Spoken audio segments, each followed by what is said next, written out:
Antony Eden was one of the most promising politicians of his generation.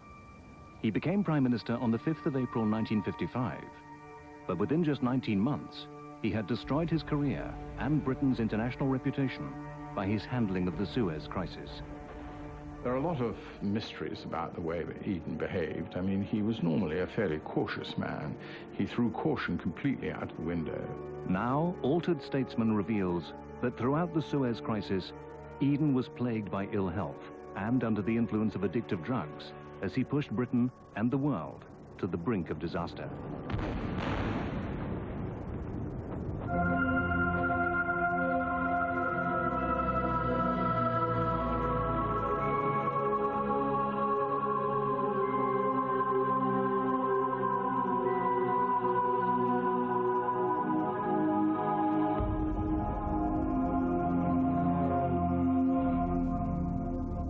Today, Antony Eden is usually remembered for just one thing: his disastrous handling of the 1956 Suez Crisis.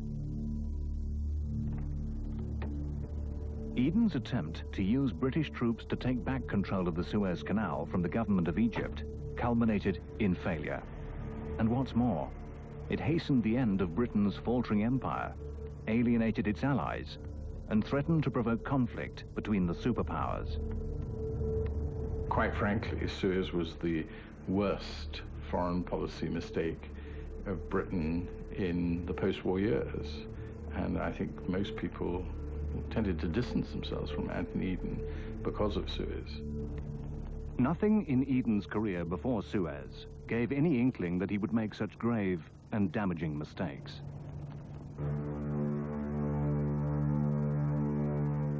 In fact, at the start of his career, Eden seemed to have everything going for him. On April the 19th, 1923, Antony Eden was elected as the Conservative MP for Warwick and Leamington. He was 25 years old, a former Oxford scholar who had served as a major in the First World War and won the Military Cross at the Battle of the Somme. But more than that, he had huge personal charisma and matinee idol good looks. Antony Eden was one of the most glamorous, good-looking men I've ever seen. He was like a film star. He was the ideal Englishman, both in looks and in character, his courtesy, his eloquence. Alongside this charm and charisma, Eden possessed great political skills. He was appointed Foreign Secretary in 1935, aged just 38. Antony Eden was the youngest British Foreign Secretary when he was appointed in the late 30s, just a bit younger than when I was appointed Foreign Secretary. And so strong were his principles that rather than support Prime Minister Neville Chamberlain's cooperation with the fascist leaders, Hitler and Mussolini, a policy known as appeasement, Eden chose in 1938 to resign as Foreign Secretary.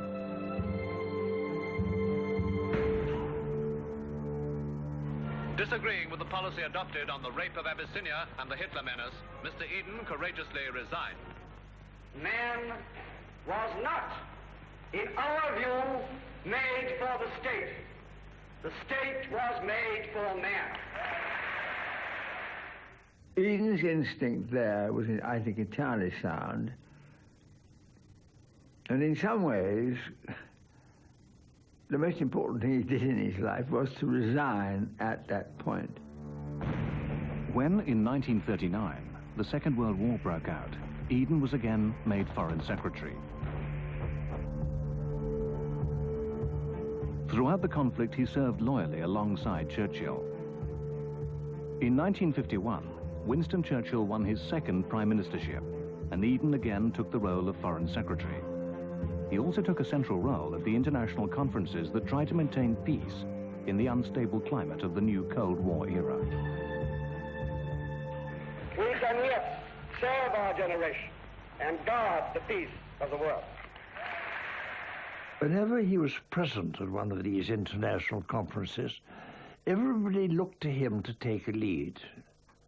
And he accepted this role with grace, good humor, and a capacity for leadership, which was almost without parallel in any foreign secretary of the last century. By the 1950s, it was clear that a man of Eden's skill was the obvious choice to succeed Winston Churchill as Conservative Party leader and Prime Minister. But early in 1953, Eden's future was thrown into question when his health took a violent turn for the worse. He had severe pain in the upper part of his abdomen, which is subsequently found out to be due to his gallstones. And gallstones can cause really quite severe pain. Gallstones is a highly painful, although frequently occurring condition. The gallbladder stores bile, an enzyme that helps digest fat. But sometimes a diseased gallbladder produces hard, stone-like deposits that need to be removed by a surgeon. So the operation that was described to him was removal of the gallbladder, and he was told probably that he would be in hospital a week to 10 days, maybe 2 weeks, and he'd be fully recovered in 4 to 6 weeks. This wasn't to happen. In fact, the operation went wrong. A blunder in the operating theatre was to set in progress a chain of events that were to change the course of history.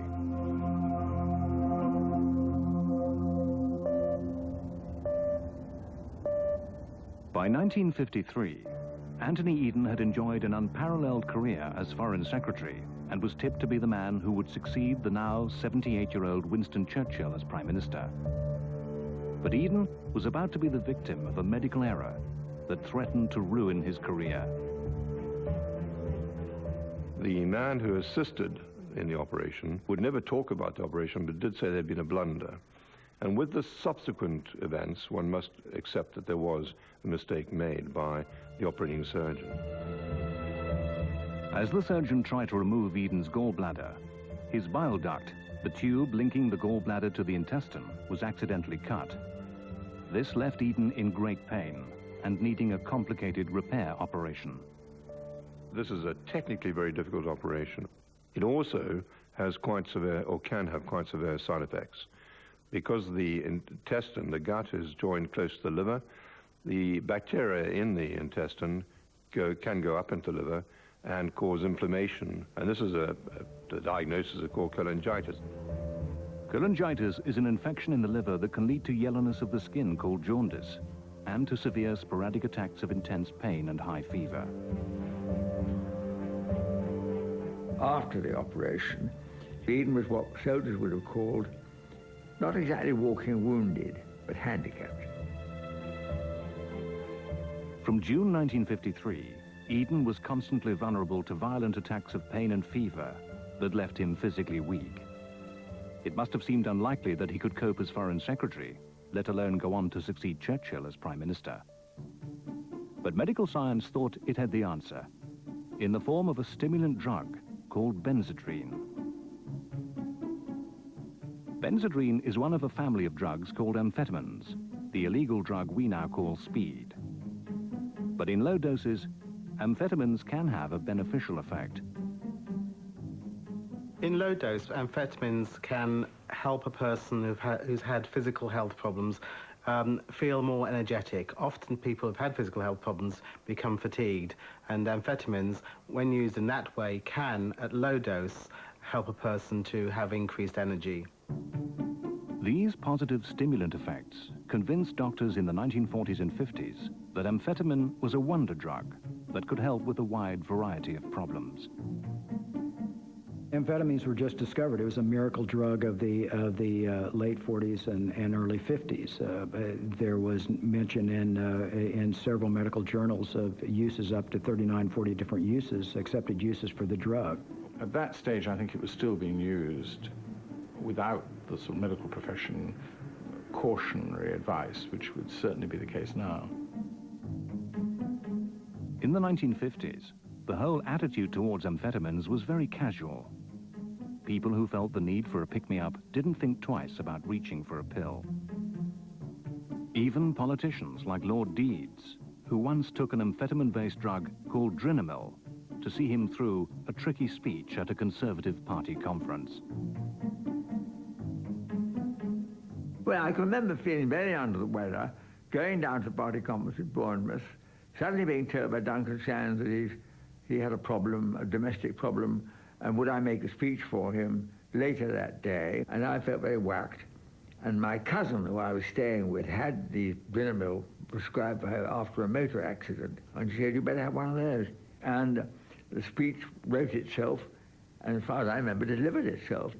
Eden was probably not the only politician or even the only diplomat who was functioning with the support of Benzedrine in the 1950s. But Eden also faced other serious problems that made his reliance on Benzedrine more worrying.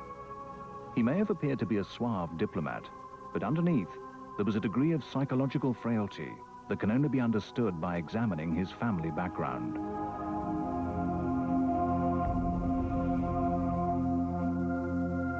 Antony Eden was born in 1897, one of 5 children of the Baronet Sir William Eden and his beautiful socialite wife, Sybil. Eden's father was a temperamental, volatile man, traits some argue he passed on to Antony. Lord Beaverbrook told him how his father, seeing a barometer on the wall of the house as he came down the stairs, saying, "Set fair," and it was pouring down outside, tapped the barometer, still said "set fair," did it again, and eventually, in a fit of temper, picked it up, threw it out of the window, shouting, "Go see for yourself." And Lord Beaverbrook's comment was, and that was Antony all over, half mad baronet, and then in a reference to his mother, half beautiful woman. These characteristics of a volatile temper and a degree of emotional instability were all too apparent in Eden's professional life. A British diplomat once told me that the difference between Eden and his predecessors as foreign secretary is that Eden was always quite likely to throw a book at your head. That private temper stood in contrast to the cool, the suave, the sophisticated Eden. It was more than just personality clashes. There was something rather fragile. And that was, I think, a common view of Eden. Foreign Secretary Antony Eden was physically unwell and emotionally fragile. And throughout the 1950s, he faced one more source of pressure: the tension and anxiety of waiting for Prime Minister Winston Churchill to retire so he could succeed him. Churchill always gave this sort of sly hint that, yes, you are going to be my successor. You are the Crown Prince, but you're not ready yet. Churchill kept dangling, almost like an older brother teasing a younger brother, dangling the Prime Minister's post in front of Eden, and Eden wanted it so bad he could taste it. And I would think that even a more stable personality would go stark raving mad under these circumstances. On the 23rd of June 1953, it appeared as if Eden's torment had come to an end. Churchill suffered a major stroke, and it seemed as if he must at last let Eden have his day. But tragically, this coincided exactly with Eden's trip to America for the surgery he needed to repair his damaged bile duct. So the agonizing wait for power went on.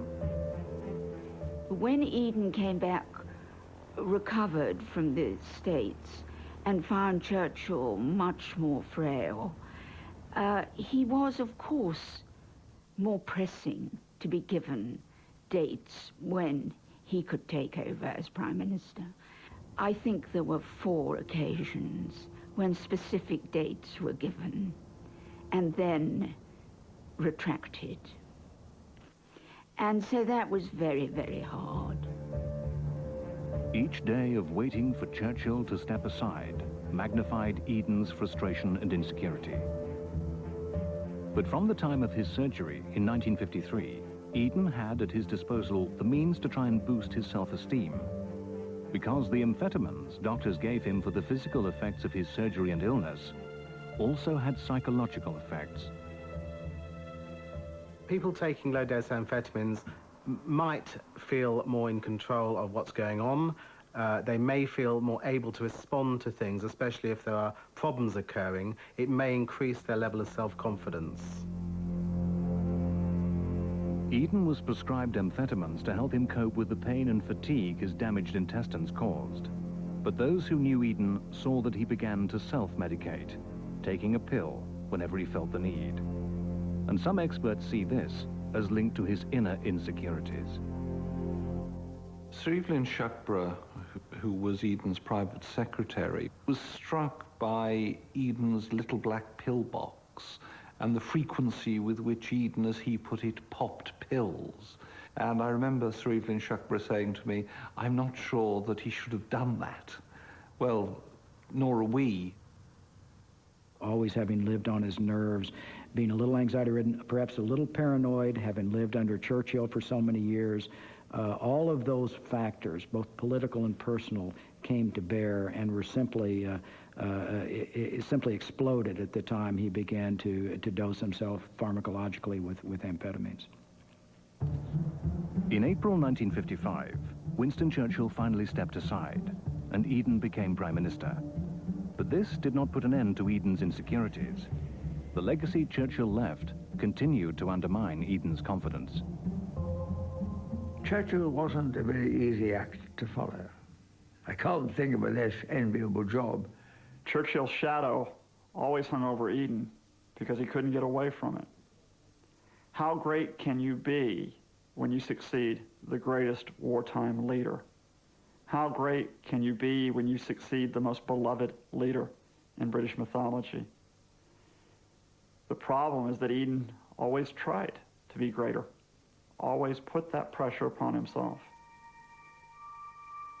People in the press and politics couldn't conceal that they didn't rate Eden as Churchill's equal. No one will underestimate his task, for he brings to the high office no touch of genius such as characterized his predecessor. If living in Churchill's shadow magnified Eden's insecurities, so too did another problematic political relationship: the hostility and animosity that existed between him and John Foster Dulles, the American Secretary of State. As early as 1954, at a peace conference held in Geneva to discuss the future of Indochina, the tensions between the two men provoked Eden into an angry outburst.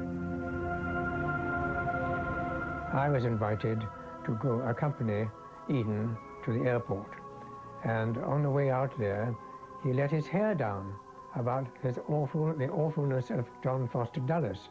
Well, I think that he used some adjectives about arrogance, stupidity, insensitivity, those sort of words I hadn't heard one minister use about another ever before. That is what I meant by this venomous attitude to Dulles, and he was thoroughly pleased to be going out to say goodbye to him. But the hostile relationship between Eden and John Foster Dulles was far more serious than a clash of personalities. Britain had been weakened by the Second World War. If Britain in the 1950s wanted to play any role in world events, it needed to have a close relationship with America. Eden, having waited so long in Churchill's shadow, now found himself permanently in the shadow of the United States of America. I think this idea in Eden's mind of playing second fiddle to a prime minister who always liked the limelight, and then having to play second fiddle to a John Foster Dulles and the Americans, these were onerous burdens that a man of Eden's temperament long lived on his nerves, long lived on his irascibility, always suspicious of people. You put those two things together, the two factors together with his personality bent, and I think you see a recipe for saying, what can I do to take care of this problem? What do I need to do? Oh, Benzedrine. Eden's insecurities with regard to Churchill even strayed into the arena of foreign policy, an arena where earlier in his career he had been recognized as a master. Eden attempted to prove that he too was Churchillian, someone strong who could take a tough line. As a result, his approach to foreign policy took on a more confrontational quality, a decision that was to interact badly with Eden's growing dependence on Benzedrine. Churchill caused a problem for Anthony Eden because Churchill's reputation was based on standing up to people. So for Eden to be Churchillian, he had to be tough against someone. Now, the Germans weren't around to be the someone. The Japanese weren't around to be the someone. So who could it be? For a time, it was Archbishop Makarios in Cyprus who was the someone. For a time, it was the King of Saudi Arabia who was the someone. By July 1956, it was Nasser's turn to be the someone. Colonel Nasser came to power in Egypt in 1954, having led a bloodless coup that ousted the nationalist regime that had begun in 1952. Before then, the British had, since the late 1800s, supported a corrupt Egyptian monarchy that let Britain control key strategic and economic interests. Nasser offered the people of Egypt greater independence, and he enjoyed popular support, but Eden saw him as a threat. Eden had made his reputation by identifying the fascists and their ambitions in the 1930s. He was right when everybody else was wrong. And so he thought that that Nasser was a 1950s manifestation of that same tendency. He equated Nasser, quite wrongly, I think, to Hitler and Mussolini. Of course, they were nothing like that because they did not have the power or the geographical position of Hitler or Mussolini. They weren't an immediate threat to Britain, but he saw them as an equivalent threat. Eden's hostility to Nasser was extreme. In March 1956, Eden called Foreign Office Minister Antony in response to a memorandum on the Middle East, using highly aggressive language. What is all this nonsense about isolating Nasser, or neutralizing him, as you call it? I want him destroyed, can't you understand? Eden seemed to be losing control over his temper, a change that kept pace with his growing reliance on Benzedrine. Unbeknownst to Eden and the medical profession of the day, regular use of amphetamines created tolerance, opening the way to problems that would jeopardize Eden's career. With regular, especially daily uses of amphetamines, what often happens is the person will need to increase the dose in order to get the same effects. This is called tolerance, and it leads to escalating dosage, which leads to an increasing chances of the complications of high-dose chronic amphetamine misuse. By 1956, Eden had been self-medicating with Benzedrine for 3 years, exposing himself to a list of dangerous side effects.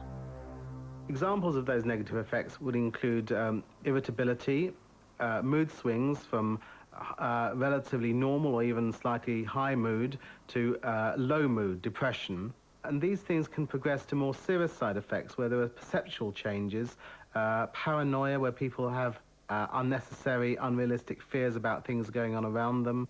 Did he have access to the drug? Did he manifest certain changes as if he were on the drug? And the third question is, how did this impact upon his behavior officially while in office? And I think in Eden's case, you can answer all three of those to the positive very, very convincingly. Eden's situation was an accident waiting to happen. The Prime Minister, a man with serious health problems, was regularly taking a mind-altering drug with a range of dangerous side effects. Given time, it was possible that he could have made a recovery and broken free from Benzedrine. But time wasn't on his side, because in summer 1956, Eden was to face a huge political challenge that was to tip him over the edge and bring the world to the brink of nuclear war.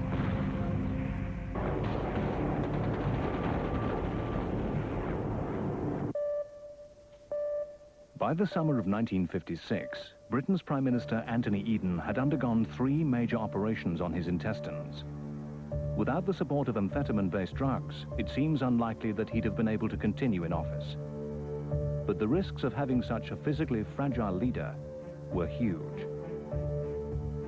The nervous strain of being number one and ultimately responsible for everything, it tests the physique. If you have a weakness, any kind of physical weakness, that's when it will show up.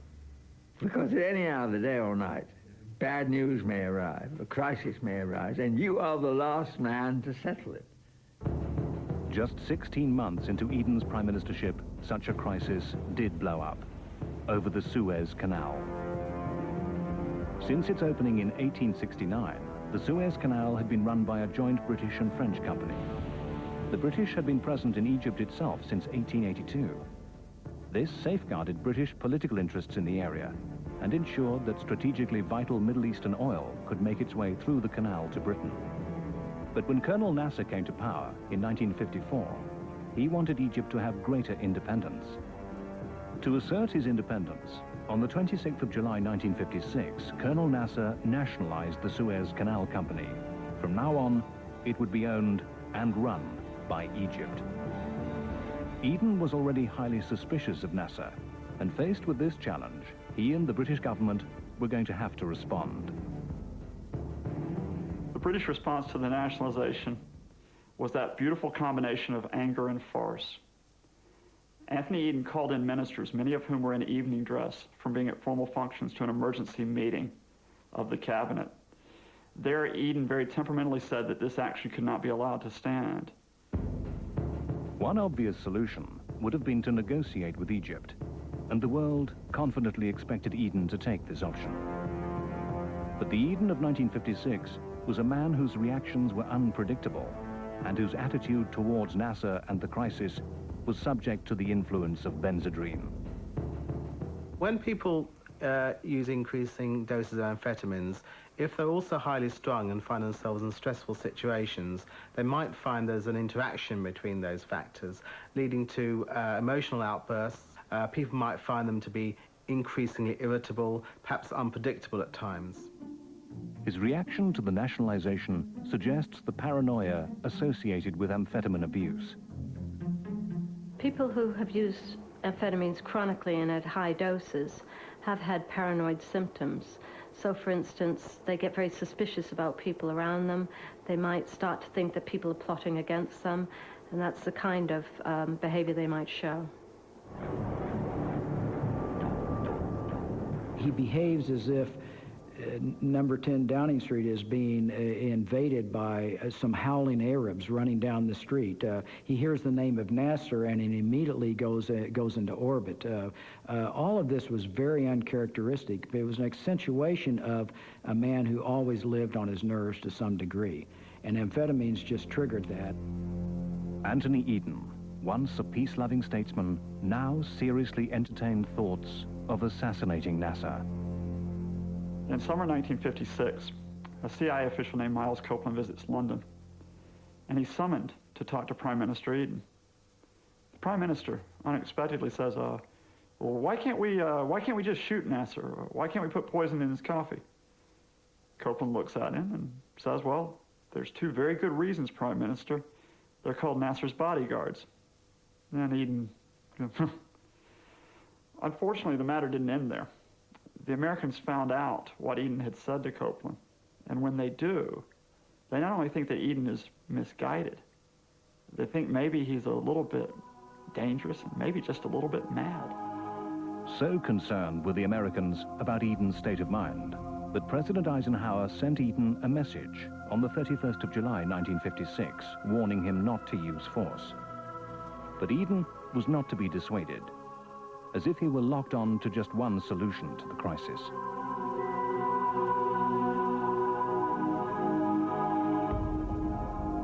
A more detailed look at the effects of amphetamines might give us a clearer picture of the workings of Eden's mind.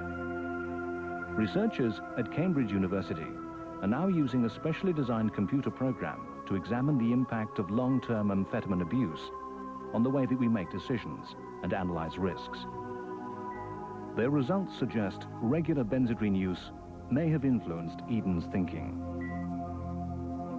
What we found is that with people who have been using amphetamines chronically, they make very poor quality decisions. And in fact, this is related to the amount of time that they have been chronically taking these amphetamines. What happens with chronic use of amphetamines is that you can get locked onto only one solution, and you won't be able to look at these other solutions. And if that avenue is blocked for some reason, you still won't be able to, problem solve effectively. You won't be able to look at other solutions that might be around you. But even though his foreign secretary explored peaceful solutions through the United Nations, for Eden, there was only one way out of the Suez situation: the use of force. But Eden was faced with a problem. There were too many strategic vulnerabilities for the British military to mount a direct attack. But on October the 14th, 1956, Eden was presented with an opportunity. 2 French emissaries came to him and said, "We can act as peacekeepers and take the Suez Canal zone." Eden quite naturally said, "How can you keep the peace if you invade to take over the canal zone?" And the French said, "What if Israel attacked Egypt? What if they moved to the banks of the canal? Then we could intervene for the sake of international harmony." This was an outrageous suggestion. Israel and Egypt had been at war just 8 years before, and now this plan proposed a phony new war so that Britain and France could pretend to keep the peace and take back control of the canal.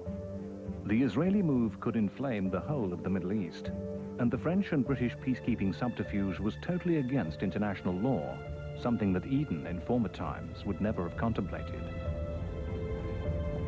Perhaps Eden's state of mind at this time was a reflection of the state of his health. In fact, on October the 5th, just a matter of days before the collusion plan was placed before him, Eden's cholangitis was so severe that he had to be admitted to hospital. Sir Antony Eden had an attack, a severe attack of what we call cholangitis, infection in the liver with transient jaundice, high fever, and pain, when he was visiting his wife, his second wife, Clarissa, who was a patient in the University College Hospital at the time. And it's recorded that on the 5th of October, he had a temperature of 106. He had very severe fevers and rigors and had to stay in hospital himself for a few days to get over this. This was a major physical crisis, and one that also had a severe effect on Eden's mind. Well, there's certainly evidence of him having a very high fever. I mean, temperature of 106 is mentioned in October, which was certainly a time when he was taking some of the key decisions about links between Israel with France. He would have been unable to concentrate. He would have been probably short-tempered through the effects of the cholangitis. So I think there was a definite physical background in his inability to really deal with the crisis as one would have expected him to do. Eden was a sick and distracted man throughout the Suez crisis. But this physical collapse wasn't the whole story. Eden had become used to taking amphetamines to combat his sickness. And now, in the middle of a major international conflict, the Prime Minister had more reason than ever to reach for his pillbox. Antony Eden himself admitted to, quote, practically living on Benzedrine during the Suez Canal crisis, end of quote.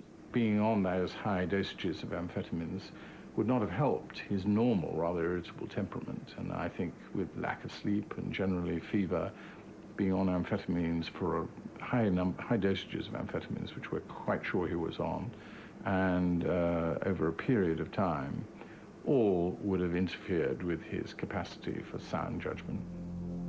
As the Suez crisis reached boiling point, Eden's colleagues reported symptoms that sound all too like the effects of amphetamines. Some recall him talking incessantly.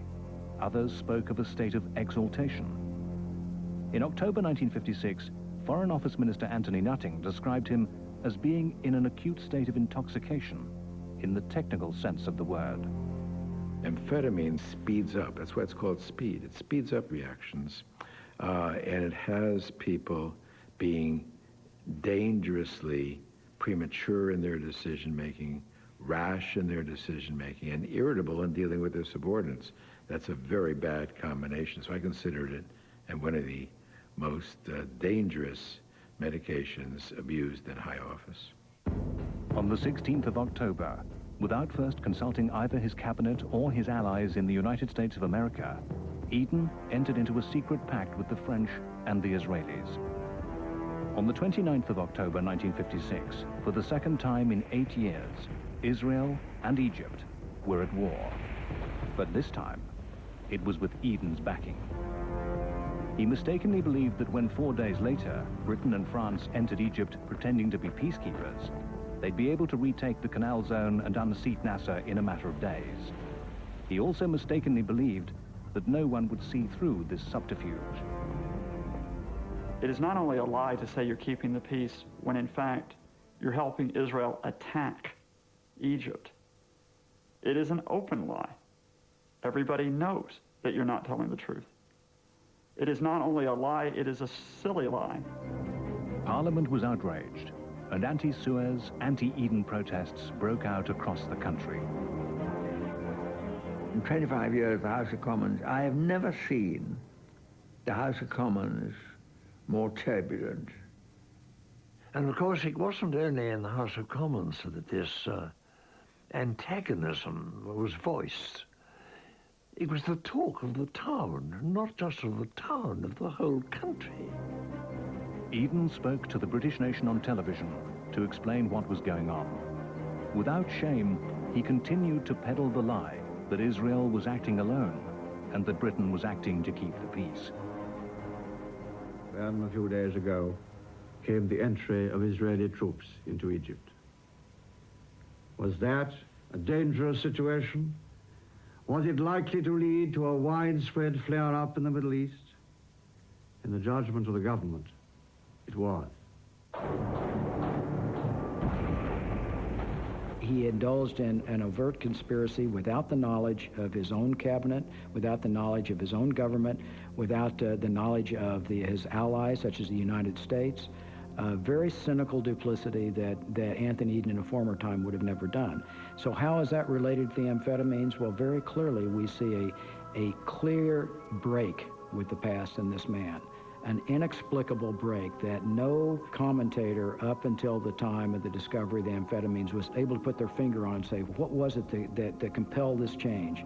Why did we see the man turn from Jekyll to Hyde overnight? And the amphetamines now explain that beyond, I feel, a shadow of a doubt. But the gravity of the situation went far beyond Eden's personal transformation.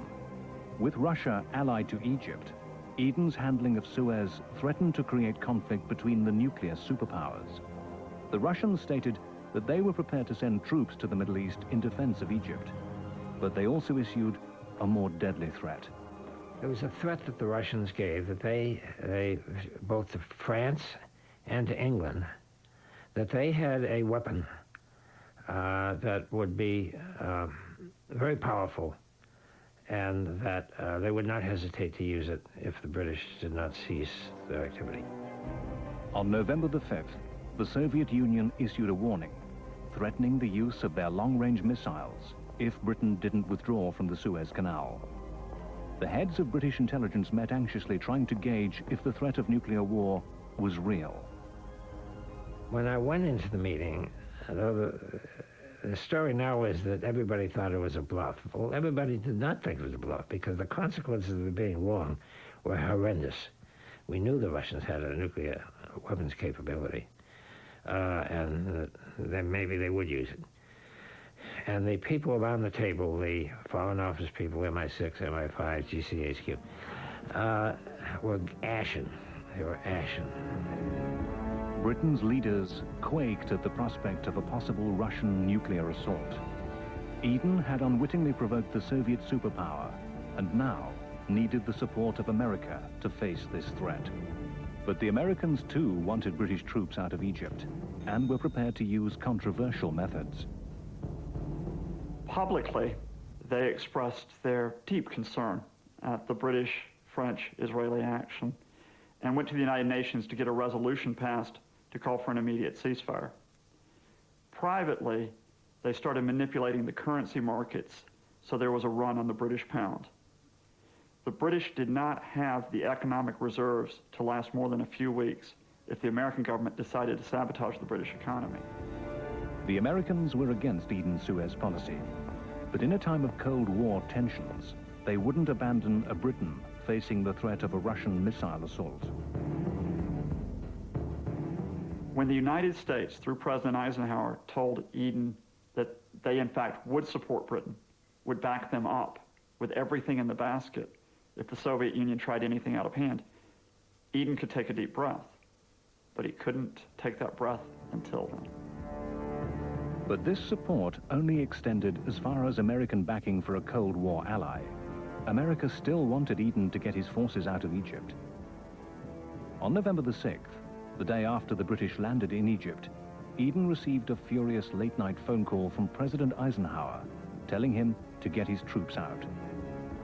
An emotionally fragile Eden cracked under the pressure. he broke down in tears and agreed to pull out of Egypt without even bothering to consult his partners, the French. Eden's distressed state bears some of the hallmarks of what experts call the amphetamine crash. When a person uses amphetamines over any period of time, the increased energy that occurs is finite. And what will happen eventually is that the person will find that they crash, their mood reduces very, very significantly, their energy levels reduce very significantly. They'll seem, to all intents and purposes, extremely tired and very depressed. Days later, Eden appeared in the House of Commons to explain to hostile MPs what had gone on, and seemed to be close to collapse. Watching Eden from the gallery, I was struck by his appearance. The Prime Minister sprawled on the front bench, head thrown back and mouth agape. His eyes, inflamed with sleeplessness, stared into vacancies beyond the roof, except when they twitched with meaningless intensity to the face of the clock. Amphetamines had brought Eden to the edge of collapse, and the world close to nuclear war. But this broken man was still the Prime Minister, and was still the man responsible for attempting to get Britain out of the wreckage of his Suez policy unscathed.